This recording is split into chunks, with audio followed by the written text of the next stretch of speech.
to not just take people off of our streets, but to put them in a position where they feel that they have self-esteem, that they're participating as residents and citizens, and to put them in a better place in life.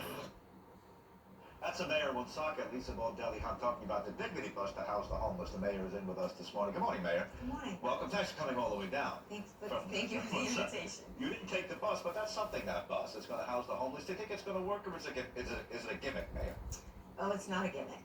And I would like to, first of all, congratulate Councilwoman Gonzalez on all the work that she did to get the support for the bus and to move forward. My feeling on this, Jean, is we need to try something different because clearly the approach to homelessness has not been working. And if we try this and it fails, at least we know it is not the answer. This is worthy. Right. I know the whole story. Buy it, that our Councilwoman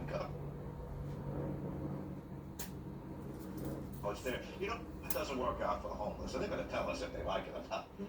I guess you can always use this as an emergency shelter. You have a fire, people could go in there, so it might be money well spent. Now, before we get to other municipal issues, I want to talk about CVS. CVS is having 5,000 layoffs nationwide. That's your biggest employer. They're right in your headquarters. Have you met with Karen, who runs it now, the new CEO, came in from Connecticut? Have you met with her? No, I have not. I'm very surprised to hear that. The mayor of Woonsocket hasn't met with Karen, the new CEO at CVS. Why not? Well, I did call. We do have a liaison that every municipality, I would imagine, has a liaison to CVS, but in particular, we do because they're headquartered in Woonsocket. Yes. I did speak with him. I did tell him that I thought it was imperative that we met. They are headquartered in our city. Right. And this is prior to the layoffs. I would imagine she's been extremely busy with working through these layoffs, so I will give that courtesy. But my estimation, Woonsocket was founded, CVS was founded in Woonsocket, and that's their home base. And I think it's important to have a good working relationship with the mayor of the municipality where you're headquartered. I would think she would have called you up the first day she arrived and said, "Hi, you know, I'm running CVS. I'd like to meet you. You're our hometown mayor." Nothing like that? No. You're disappointed. Is it disappointing? I guess it's a little disappointing, but when you don't know the full story, I'll give her the benefit of the doubt. Sure. And we're so accustomed in Woonsocket to the actual founders and the approaches that they had when the company was much smaller, that I think the people who live in Woonsocket are accustomed to that, but as the CEOs change, there's a little bit more of a disconnect. So I'm hopeful that once she feels completely settled in, that she'll recognize the importance and we'll meet and she can see what's happening here. Karen Lynch, I believe. Yes. Karen Lynch. You know, Larry Merlo, the last CEO, he lived in Rhode Island. You spoke to Larry. Tom Ryan. Yeah, Tom Ryan. Yes. Yeah, a little different now with Connecticut people. It is a little different. I'm a little disappointed for you. I know you have to be a diplomat, but you would think that she would have said hello to the mayor of Woonsocket, where she's headquartered. There was talk about you running for Congress. Me. Yes, you early on. Oh, maybe the mayor of Woonsocket's going to take a stab at it. Why not? Well, this is not the first time that my name has been thrown into some type of political arena. Okay. As we know, the same thing happened when Governor Raimondo went to Washington and Governor McKee needed to choose a lieutenant governor.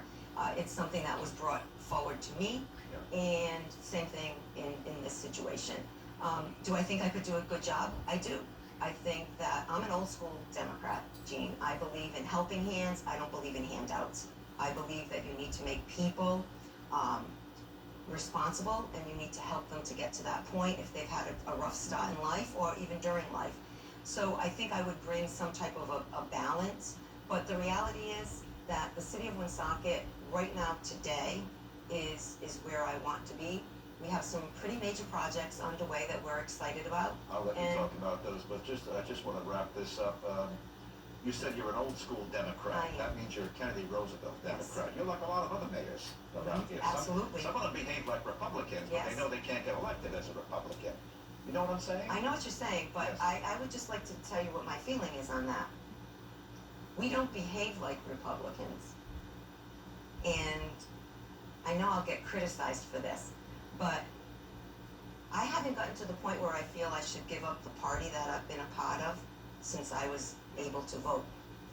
I feel the Democratic Party has been hijacked, and the Democratic mayors and town administrators are not Republicans.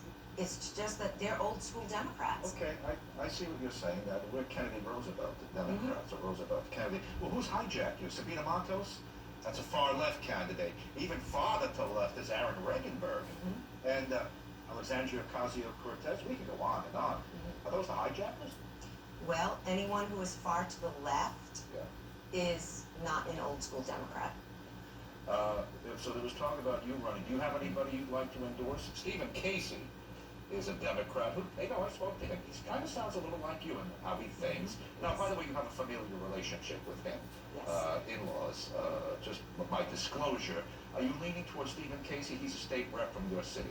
He is a state rep Yep. and from Woonsocket, and he's one of our local firefighters. Yes? And you're right, there is a little bit of a relationship there, Right. not a legal relationship. These are in-laws that from Correct. previous things. Yes. Yeah. So when you look at the entire pool of candidates and you look at, I would say the majority of the population in Woonsocket, the Republicans, the unaffiliated, and a very large population of old school Democrats like me, I would say there are only two candidates in this race who fit the criteria of what is something that I'm attracted to, Yeah. and that is Stephen Casey and Alan Waters. They're the only two. Okay, Stephen Casey, you were telling me before we went on that you're not crazy that he advocated the disability legislation that allows firefighters to automatically claim an illness is blamed on the job. Am I correct in putting that That's kind correct. of simple terms? Yes, that is correct. You're not happy with him? Is that enough to... I am not happy with that legislation, Right. period. Yeah. And neither are other mayors and town administrators. It has an effect on our municipality, but as we know, Gene, there's legislation that passes that mayors and town administrators do not support. We have to adapt to that. Yeah. But the reality is, the way I look at that piece of legislation is that legislation, to me, shouldn't have passed as a mayor. Yes. The mayors and town administrators are the foundation of our state. Right. Because when I look at that, I ask myself, what about the doctors and nurses who are also exposed to the very same things that fall under the terminology of that bill? What about them?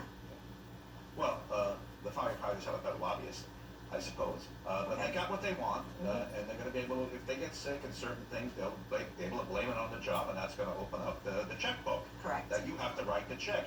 Now, Governor McKee let that become law without vetoing it. Are you equally angry at him? The mayors and town What do you do? Look the other way? He used to be the mayor. Yes. Was I disappointed? Yes, I was. Okay, all right. Let's take a quick break, Okay. and when we come back, we'll continue with Mayor Lisa Baldelli Hunt. This is a good interview. We're getting a lot here today. There you Thanks for go. coming in. We'll be right back. Welcome back with Mayor Lisa Baldelli Hunt from Woonsocket. Just before we went to break, CD1, you're not really officially endorsing anybody, but you like Stephen Casey. He's your local rep. He's a firefighter. You're disappointed with his support for the firefighters' pension bill that passed. You're also disappointed with Governor McKee. You also mentioned Alan Waters, perhaps as someone you could support. Now, Alan's a perennial candidate. He runs for everything, and he usually runs as a Republican. This time he runs as a Democrat. Do you seriously think that he's a viable candidate? Well, I feel that the question really was, who is in line with me, Okay, right? yeah. And with my beliefs as a mayor, and as a mayor, understanding the guts of a municipality and what we need, those were the two individuals that I mentioned. Oh, it's interesting you bring his name up. You know, you have a whole history. Maybe people aren't as in tune with Woonsocket because we're broadcasting it to the whole state there, but they say, well, this is the mayor they kicked out That's it. last year. Oh, I know her. Booted. Yeah, they gave her the boot. And I gave them the boot. You know, you had the last laugh. The council members who voted to give you the boot, they were angry at you for a variety of things. Oh, yes. You came back, won re-election, and 3 of the 4 who went against you, they're gone. That's right. So you get the last laugh? Yes. I wouldn't call it the last laugh. Yeah. I give credit to the residents of the city of Woonsocket who recognized the orchestrated, illegal attempt and success at removing me from office. See, they underestimated the residents of Woonsocket, and they assumed they could do this and just get reelected. And the residents showed that they pay attention, that they're smart, and they turned around and they removed the individuals who stole their vote. Stole their vote. You had 5 people working to remove me from office. 7,502 people put me in office. And then you kicked sand in the face of those people and you stole their vote. And you removed the person that they elected. Well, you're back. You do get the last word. Did you learn anything from it? Nobody wants to go through something like that.